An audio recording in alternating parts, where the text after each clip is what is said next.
Welcome in Broncos country to the Broncos Breakdown by Chat Sports. My name is Moose, and it's a little off day for us here at Chat Sports. That's why I'm coming to you from an at-home video. We get the day off for Chat Sports Day, but I decided to make a video for you anyway because I am really excited to share what is going on currently at Broncos training camp. By all means, it was one of the best days from a lot of players. So much to talk about, mainly the wide receivers, but we are also going to touch on Bo Nix for just a second because by all indicators and all reports, he had one of the best days of Broncos training camp so far. Granted, there have only been 3 days of practice. So let's start, of course, by asking you to, if you haven't already, hit that subscribe button and like the video if you love this content and you love Broncos football. I do realize that I made a little oopsie. I'm man enough to admit when I make a mistake. I put on my last video talking about how we were going to go live for the very first Broncos preseason game, which was the Cardinals.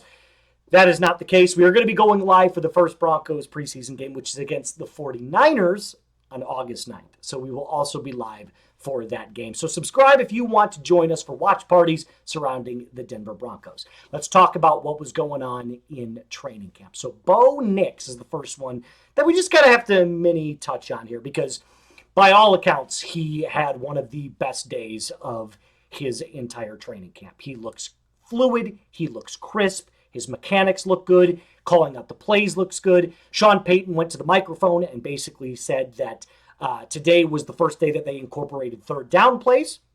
So a little bit more high pressure situations for this offense to kind of dive into, a lot more bootlegs, a lot more play action that you saw. Don't want to divulge too much schematic stuff because, got to keep things hush-hush every now and then. But this time it looked like the Broncos were really focusing on honing in on third down offense. And one play in specific where Bo Nix had a blitz coming from Alex Singleton, who just beat off one of the offensive linemen and made his way inside the pocket, infiltrated that pocket almost immediately. Bo Nix, instead of coming off the bootleg and doing that stereotypical half jog that most quarterbacks do, was on a full-out sprint out to the right side and found Pat Bryant over the middle of the field, throwing across his body, and that ball was caught for about 15 yards. And while it might not look like an insane thing on the stat sheet, apparently the crowd was oohing and eyeing, and everything just seemed magical in that moment. So Bo Nix has definitely shown us that not only has his meeting with Drew Brees, but learning the playbook and year 2 now in Sean Payton's offense, he is thriving in it. So that's great to see that QB1 is coming along a lot better than expected. And you hear a lot of reports right now from a lot of young quarterbacks. Caleb Williams right now is reportedly really struggling to learn Ben Johnson's offense. Granted, it's his first year with him, but that continuity that Bo has now with Sean Payton is clearly on display. Let's talk about the wide receivers now because that's why you clicked into the video. 2 young wide receivers that I want to touch on that had tremendous days. Courtland Sutton, reports indicate that he looks flawless. We know Courtland's going to be great. Wide receiver 1, we don't have to touch much on that. Let's talk about the first wide receiver on today's docket. And excuse me, I have to go to my notes section. I don't have my stereotypical setup for you in the Chat Sports office, so I have to go to my notes here.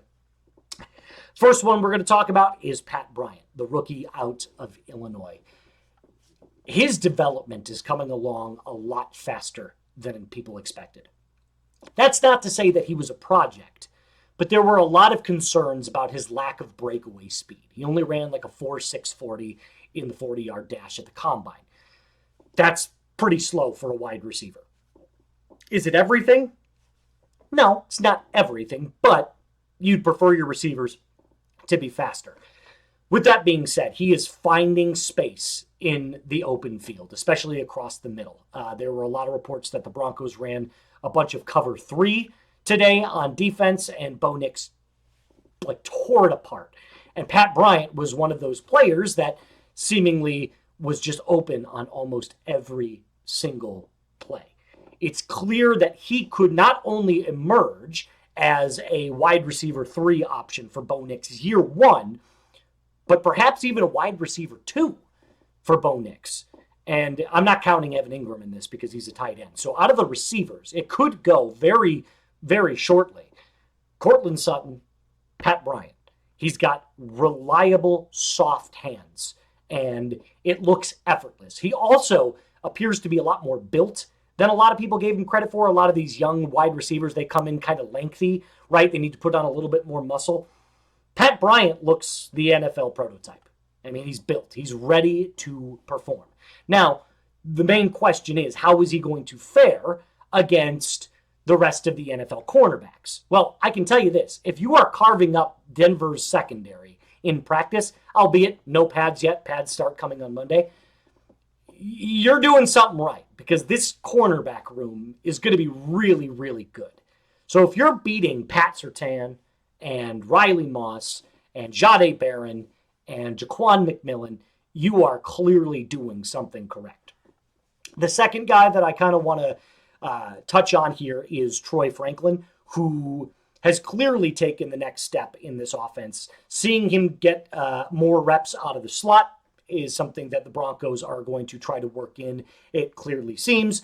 And that over the middle of the field, that short yardage situation, where, you know, maybe it's a flood route to the left side of the field, or maybe it's a screen pass to Troy Franklin. Either way, the Oregon to Oregon connection is something that Bo at least finds comfort in. So expect Troy Franklin to find himself a much larger piece in this Broncos offense heading into year two. I do want to note that the play of the day for Troy Franklin was a bomb from Jared Stidham, where the crowd oohed and awed, which is really, really cool to see that Troy Franklin is getting involved in the deep game as well.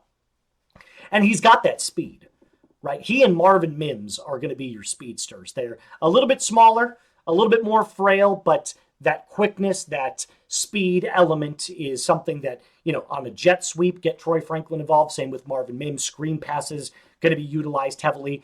I do worry about throwing Troy Franklin over the middle of the field too often because of his size, a little bit skinnier, right? So you don't want him taking all of those hits. But when it comes to playing in the flat, playing on the outside, Troy Franklin can be utilized as a major weapon in this year's offense.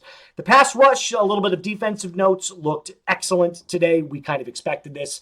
Best part about the Broncos team, really, I mean, everybody who was getting reps in today clearly showed that they, you know, understand this defense. It's flowing a lot more smoothly, even though it flowed smoothly last year. They're picking up right where they left off, which is great to see. Jonathan Cooper took to the mic. He talked about how the security of his new deal led him to be more of a leader, a more vocal leader on this defense, which, you know, great to see, considering guys like Nick Bonitto, while they might end up becoming a vocal leader on this defense, he's also going into his contract talk with the Broncos. So I'm sure that focusing on the production side of his football is something that he's putting a major emphasis on, because that's what's going to lead him to get paid. So seeing Jonathan Cooper, who, by the way, looked absolutely jacked today. I mean, he just looked huge. Was really, really cool to see. And some other notes here. Alex Singleton looks back to pretty much normal, which I love. Even Lavelle Bailey got involved early and often. If I pull up my notes here that I have written down, Lavelle Bailey made a major play on Sam Ehlinger, who, you know, Sam Ehlinger threw a ball to, I believe it was Lucas Krull, if I'm getting this correct. Yeah, it was Lucas Krull. And Bailey just kind of swiped it away and came up with the pick, which is awesome to see, that even the Broncos' depth pieces getting involved early and often. And we know this, that the Broncos, they're only going to be limited by their own expectations and their own governor of themselves, right?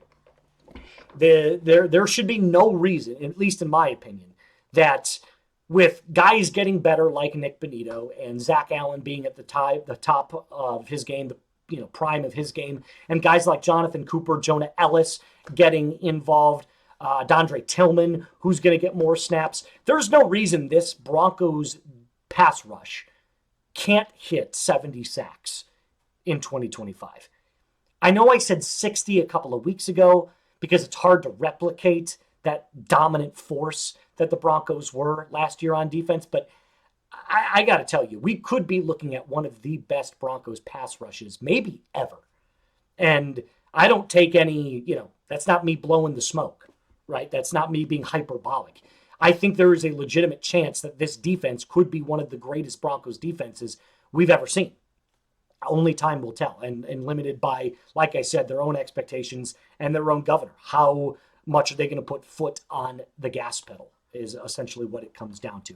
Like I said, today was a little off day for me, so wanted to come out, give you the latest and greatest from what I saw from Broncos training camp. Probably going to be the last at-home version of this weekend. Back on Monday, going to recap the weekend's Broncos training camp stuff. Got some fun stuff with the fiance planned out for this weekend with a couple of other Chat Sports guys. So thank you for being patient. And, if any breaking news does happen, though, we'll be right here, at least at home, maybe in the office if we make a trip down to downtown Dallas to make a video for you as well. In the meantime, remember to like the video if you already haven't, subscribe to the channel if you have not, and as always, be cool.